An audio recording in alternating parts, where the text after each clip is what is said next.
கர்த்தருடைய பரிசுத்த நாமத்துக்கு ஸ்தோத்திரம். இன்று நமக்கு அருளப்பட்ட தேவ வார்த்தை யாத்ராகமம் 4:12. நீ போ, நான் உன் வாயோடு இருந்து நீ பேச வேண்டியதை உனக்கு போதிப்பேன் என்றார். இந்த வசனத்தில் கர்த்தர் மோசையை பார்த்து சொன்ன வார்த்தை இது. மோசை மூலமாக எகிப்தில் இருக்கிற இஸ்ரவேல் ஜனங்களை மீட்பதற்காக கர்த்தர் மோசையை அனுப்புகிறார். ஆனால் மோசை சொல்கிறான், எனக்கு பேச தெரியாதுன்னு சொல்லிட்டு. ஆனால் கர்த்தர் சொல்கிறாங்க, நான் உன் வாயோடு இருந்து நான் உன்னை பேச வைப்பேன். ஏன்னா உன்னை உருவாக்கினவனும் உனக்கு வாயை தந்ததும் உனக்கு வார்த்தைகளை தந்தது நான் தானேன்னு சொல்லி கர்த்தர் சொல்கிறாங்க. நம்முடைய வாழ்க்கையிலும் சில காரியங்களை பேசுகிறதுக்கு பயந்து அதிகாரிகள்கிட்ட பேசுகிறதுக்கோ அல்லது நம்முடைய கருத்துக்களை வெளியே சொல்கிறதுக்கோ பயப்பட்டு கொண்டு இருக்கலாம். அதனாலேயே நம்ம நிறைய இழந்து போயிருக்கலாம். பேச முடியாத காரணத்தினால மற்றவங்ககிட்ட போய் எதிர்பார்க்கக்கூடிய நிலைமைக்கு தள்ளப்பட்டிருக்கலாம்.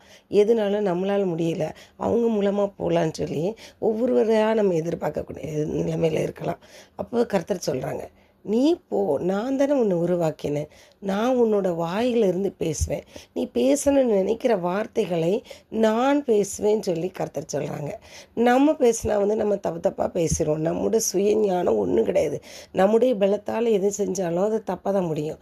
ஆனால் கர்த்தருடைய பலத்தை நம்ம பெற்றுக்கொண்டவர்களாய் அவருடைய உதவியோடு அவருடைய சித்தத்தோடு நம்ம செய்கிற காரியங்கள் எல்லாம் அவர் நமக்கு துணையாக இருந்து நம்மோடு வாயில் அவர் வாய் பேசுவார், அவருடைய வார்த்தைகளை பேசுவார். நாமளாக இப்படி பேசணும், நம்மளுக்காக முடிஞ்சு, நம்மளால் இது சமாதானப்படுத்த முடிஞ்சு, நம்மளால் ஜெயம் கொள்ள முடிஞ்சு, நாம் தான் இதை பேசணுமான்னு சொல்லி நாமே அறிய முடியாத அளவுக்கு கர்த்தர் காரியத்தை நடப்பிக்க வல்லவராக இருக்கிறார்.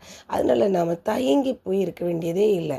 கர்த்தர்கிட்ட சொல்லுவோம், நான் அந்த காரியத்துக்கு பேச போகிறேன்ப்பா, இந்த காரியத்துக்காக நான் பேசணும், அதிகாரிகள்கிட்ட பேசணும், எனக்காக பேசணும், என்னுடைய கருத்தை நான் எடுத்து வைக்கணும், ஆனால் என்னால் முடியலை, நீங்கள் எனக்கு உதவி செய்யுங்க, நீங்கள் என் வாயோடு இருந்து பேசுங்க, உம்முடைய வார்த்தைகளை என்னோட வாயில் தாங்கன்னு சொல்லி நாம் கேட்கும்போது கர்த்தர் அழகாய் வழி நடத்துவார்.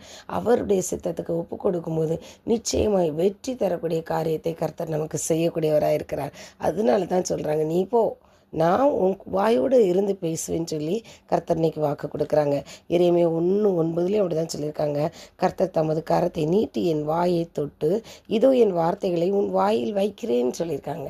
இது எரேமியா தீர்க்க தரிசனம் சொல்கிறதுக்கான வார்த்தைகளை கர்த்தர் வைக்கிறாங்க. அப்போ நம்மளும் கர்த்தர்கிட்ட ஒப்பு கொடுக்கும்போது கர்த்தர் நம் வாயோடு இருந்து அவர் பேசுவார், எல்லா காரியத்தையும் ஜெயமாய் முடிப்பார். ஸ்தோத்திரராஜன் நன்றியோடு துதிக்கிறோம். கர்த்தாவே, எங்களுடைய சுயபலத்தால் அல்லப்பா, உம்முடைய பலத்தால் உம்முடைய கிருபையால் இரக்கத்தாலும் நாங்கள் எது பேசும்போதும் நீரே எங்களோடு இருந்து எங்களை வழி நடத்துங்க. இயேசு கிறிஸ்து மூலம் வேண்டிக் கொள்கிறேன் பிதாவே, ஆமென்.